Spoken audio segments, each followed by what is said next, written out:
Eu sou humano e, portanto, nada do que é humano me é estranho.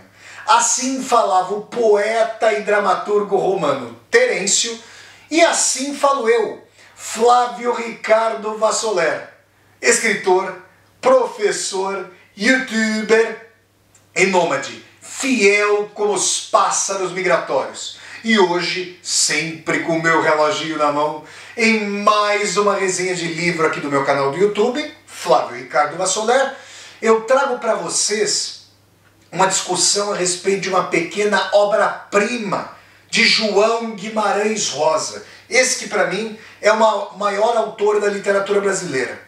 Os Irmãos Dagobé. Conto formidável que compõe primeiras histórias do Mestre Rosa. Guimarães Rosa, gente, estudou medicina na Universidade Federal de Minas Gerais. Salvo engano, foi colega de classe de ninguém menos que Juscelino Kubitschek, que viria a se tornar presidente do Brasil, e empreendeu como um etnógrafo, mas como um pesquisador que quer se embrenhar na alteridade, fazendo com que o mundo pudesse ser prismado a partir das tradições do sertão, de sua fauna, de sua flora, de seu linguajar, de seus costumes, de suas cosmologias, de sua apercepção em relação à realidade. Guimarães Rosa, montado em seu cavalicoque, percorre ali os sertões, toma nota das tradições e reconfigura o mundo a partir do sertão. É importante frisar que essa localidade de Os Irmãos Dagobé prisma muito das grandes questões que transpassam a condição humana. E é nessa medida que o professor Antônio Cândido, grande crítico literário brasileiro, fundador do Departamento de Teoria Literária e Literatura Comparada da Universidade de São Paulo, junto ao qual eu fiz minhas pesquisas de mestrado e doutorado, é sobre isso que o professor Antônio Cândido fala num vídeo facilmente encontrável no YouTube sobre Grande Sertão Veredas. Vocês podem procurar esse vídeo e vocês vão encontrar a discussão do Antônio Cândido a esse respeito. Já desde cara eu quero dizer que nós estamos numa cidadezinha que sequer padre tem, e os irmãos Dagobé, que são Damastor, Doricão, Dismundo e Derval, são matadores de aluguel, bandoleiros. Acontece que Damastor, uma corruptela, digamos, do gigante Adamastor Camoniano dos Lusíadas, aquele que ficava no cabo no cabo ali da Boa Esperança e trazia as tormentas, provocando medo dos navegantes, o Damastor já aparece morto desde o princípio do conto. E aí é que está a questão. A lei de Italião, desde imemorialmente configurada, ali a partir do Código de Hammurabi, meio ao Império Babilônico, falava olho por olho, dente por dente, pé por pé, mão por mão, queimadura por queimadura. Quem de vocês estiver familiarizado ou familiarizada com o livro Deuteronômio, um dos livros do Pentateuco, da Bíblia judaico-cristã, da parte do Velho Testamento, vai se lembrar que as leis de Moisés como que reverberavam a lei de Italião, que tinha sido forjada bem anteriormente. Então o que se esperava, após a morte matada de Damastor, era que os três irmãos, Doricão passando a ser o mais velho, Dismundo, salvo engano, agora o do meio, e Derval, o mais jovem, que eles apenas esperassem a tradição do velório para que pudessem se vingar do assassino do irmão, um tal de Lio Jorge. E é interessante falar Lio Jorge, porque São Jorge guerreiro e Lio, corruptera de leão, denotam bravura, e vocês vão ver quão intrépido foi Lio Jorge ao fim e ao cabo, no desenlace desse conto formidável. Nós temos então um velório realizado segundo as tradições mais antigas. Eu quero dizer a vocês que o meu saudoso vô Ricardo, de quem eu herdei o meu nome, Ricardo vem do pai da minha mãe, meu vô Ricardo, que eu infelizmente não cheguei a conhecer, porque ele faleceu em 1974, segundo a minha mãe, no intervalo do telejornal Factorama. Telejornal ou telenovela, mas eu acho que é um telejornal da TV Tupi antigo, chamado Factorama. E o meu avô, segundo minha mãe e minha avó me contavam, ficou ali sendo velado durante um dia em casa. Havia ali as carpideiras contratadas para fazerem o velório, digamos, para chorarem no velório. Não no velório do meu avô, mas havia tradição à época. E as pessoas visitavam a casa para prestar as últimas homenagens no caso, ao falecido, o meu saudoso vô Ricardo. E da mesma maneira que essa tradição interiorana, essa tradição profunda, antiquíssima aí na cultura brasileira, não só brasileira, né, uma tradição aqui europeia também, foram ali as pessoas da cidadezinha e, na verdade, ao invés de se comiserarem pelo medo que sentiam e também pelo ímpeto da fofocaiada, vocês sabem, né, gente? A fofocaiada come solta, né? Às vezes eu brinco que em determinados momentos da vida dá a impressão de que a gente só precisa cuidar da nossa própria saúde. Do resto, as outras pessoas cuidam. Não é verdade? Às vezes essa fofocaiada se dissemina. E todo mundo fazendo quase que um bolão.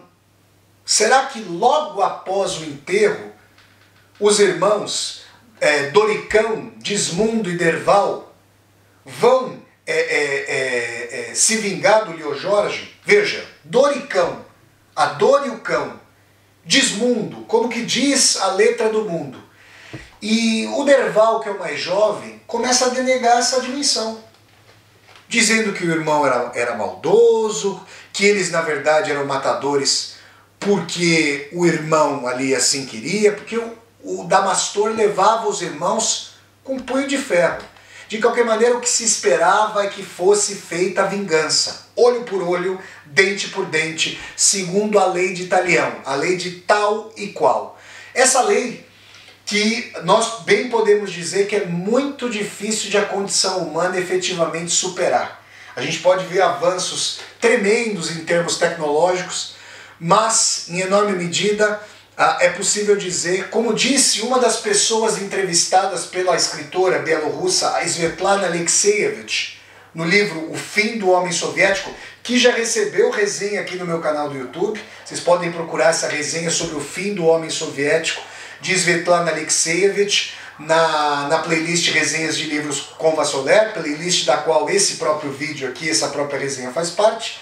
Uma das pessoas ali entrevistadas pela Svetlana Alexievich chegou a dizer que se tecnologicamente nós já estamos no futuro, em termos de condição humana, moralmente, nós ainda estamos na Roma Antiga. Como se nós pudéssemos falar de evolução moral no sentido linear, né?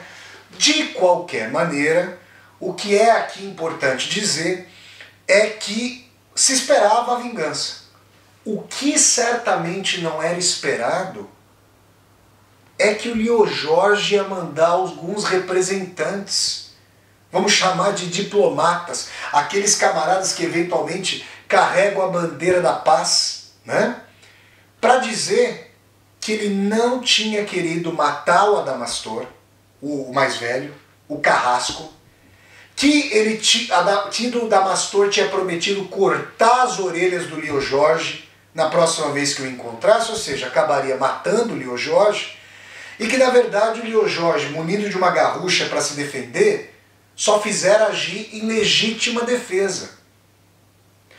Eu quero dizer a vocês que, em boa medida, isso não importa quando a tradição se está aferrada à vendetta, à vingança. Eu ainda vou resenhar aqui no canal um filme da Laís Bodansky, salvo engano, chamado Abril Despedaçado. E esse filme, que contou ali com... Agora eu estou em dúvida se a Laís Bodansky é a diretora, mas contou certamente com o Rodrigo Santoro ali na trama. A Laís Bodansky dirigiu o Rodrigo Santoro no Bicho de Sete Cabeças. Disso eu tenho certeza. De qualquer maneira, a vingança não termina, né? Se mata o pai de uma família, o irmão busca vingança, depois o filho busca vingança, e assim, como o Mahatma Gandhi chegou a dizer, no olho por olho, dente por dente, todos ficaremos cegos, todos ficaremos desdentados, nessa lógica de vendetta. Mas o Lio Jorge tem ímpeto. Pediu para que dissessem aos irmãos que restaram que ele agiu em legítima defesa e que se houvesse missão de paz, se o armistício fosse celebrado, ele gostaria de aparecer no velório do Damastor. Rapaz, naquele ambiente de jagunços, ambiente que no Grande Sertão Veredas, do mesmo gigante Guimarães Rosa, se diz que se Deus viesse, que era bom que ele viesse armado, porque poderia sofrer retaliações.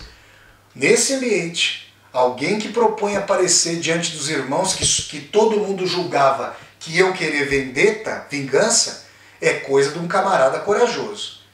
É coisa de um camarada que está no fio entre a coragem e a loucura. Porque ele poderia ser alvejado a qualquer momento. Porque ele estava ali ao lado dos irmãos que haviam perdido seu irmão mais velho, né, o primogênito da família, justamente por causa do Lio Jorge. Mas o Lio Jorge agiu como alguém que coloca a cabeça prêmio em prol da dignidade, mostrando que não matou porque queria matar, matou para se defender. E nesse caso, quem poderia propriamente julgar o Lio Jorge? Acontece que essa questão da vendetta, da vingança, sobretudo em família, traz dimensões simplesmente trágicas. E mais espantou Doricão, Dismundo e Derval quando, tendo a permissão para ir ao velório, Lio Jorge apareceu, saudou todo mundo e pediu para carregar o caixão quando o corpo foi depositado ali para ir até o cemitério, para ir até o enterro, carregando uma das alças. Gente, eu já, infelizmente, assisti aos funerais de entes muito amados e queridos, já participei desses funerais, e um dos momentos mais solenes é justamente carregar a alça. Quando se fecha a campa do caixão, a tampa do caixão, quando se fecha ali o visor e já não se vai ver a pessoa, nossa, isso dói, gente. Isso dói muito. Isso é incomensuravelmente dolorido. É uma coisa assim, tristíssima. Agora vocês imaginem 3 irmãos carregando as alças do caixão, como a Santíssima Trindade decaída, no caso, ao invés da Santíssima Trindade católica posta, esses 3 irmãos como uma trindade do mal, como jagunços e matadores, amando do Damastor o irmão morto. Não bastasse isso, agora vem justamente aquele que levou Damastor a óbito, ainda que para se defender, vai dizer isso para os irmãos, que ele quisesse carregar uma das alças. Então uma coisa interessante, porque o Guimarães Rosa constrói uma situação completamente insólita, situação que faz com que a morte de um mostre a coragem, a dignidade e os bons princípios de outro. E quando toda a cidade acha, sem que tenha havido a bênção do padre no enterro, porque não havia padre na cidade, como se a cidade tivesse sido abandonada, até mesmo pela liturgia, ali no coração interiorano do Brasil, quando toda a cidade imagina que os irmãos vão se vingar, que o corpo do Lio Jorge vai ser alvejado e vai cair, vai ficar na mesma vala daquele a quem ele havia matado, os irmãos dão por finda a trajetória. Dizem que matavam amando de Damastor, que era ruim demais, e que chegou a hora de acabar essa sina para eles mudarem de cidade. E Guimarães Rosa termina os irmãos da Gobé dizendo que uma outra chuva veio à tona. Isso é muito significativo. Por quê? A morte de Damastor implicou um ressurgimento para o Lio Jorge, em que ele foi leão em São Jorge, em que ele encarou o medo para colocar sua dignidade e, eventualmente, para colocar a sua cara a tapa caso fosse alvejado, sentindo que, mesmo não tendo feito isso de propósito e mais para se defender, era justo que os irmãos não bem o quisessem, mas que se ele fosse se tornar alguém benquisto aí de uma vez, que os irmãos soubessem que ele tinha dignidade e hombridade para aparecer diante dos irmãos daquele que ele fizera falecer. Então, a morte de Damastor implicou o ressurgimento de Leojorde. E a morte de Damastor, como que numa sina ceifada, implicou o renascimento, como que uma reencarnação dos irmãos, saindo da cidade e tendo toda essa transformação lavada com chuva. Numa simbologia heraclitiana, e aqui eu me remeto ao grande filósofo pré-socrático grego, Heráclito de Éfeso, que falava que não era possível entrar duas vezes o mesmo homem no mesmo rio. Já não era o mesmo homem, já não era o mesmo rio, já a simbiose de homem e rio era distinta. E aqui essa simbologia da água lavando não só a fauna, a flora, os corpos, o corpo das pessoas, mas lavando a vendetta, lavando o sangue com água. Que na verdade, se água e óleo não se misturam, a água bem pode não apenas lavar o sangue, mas purgá-lo, torná-lo ali fluxo de vida e não mais de morte. Então, nesse pequeno microcosmos, nessa história inusitada, da reversão do patíbulo em perdão, da reversão de Talião na outra face oferecida, no quase martírio, na dignidade e na reconfiguração de destinos, Guimarães Rosa mobiliza um caos sertanejo para jogar com os afetos, com os princípios, com as dimensões encarniçadas e ao mesmo tempo de ímpeto de esperança mais profundos. É assim, mais uma vez, que as primeiras histórias de Guimarães Rosa já resvalam às situações últimas.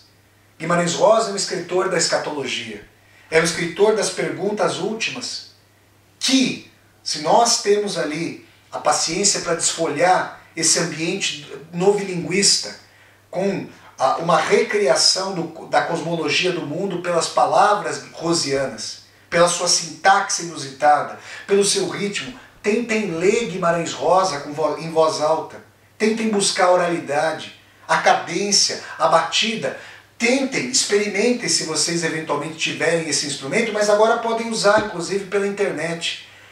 Peguem um metrônomo, né, aquele tac, tac, tac, de que marca o ritmo da música, e vão lendo Guimarães Rosa como batida, daquele camarada que conta a história ao redor da fogueira e vai batendo o pé no chão para marcar o ritmo.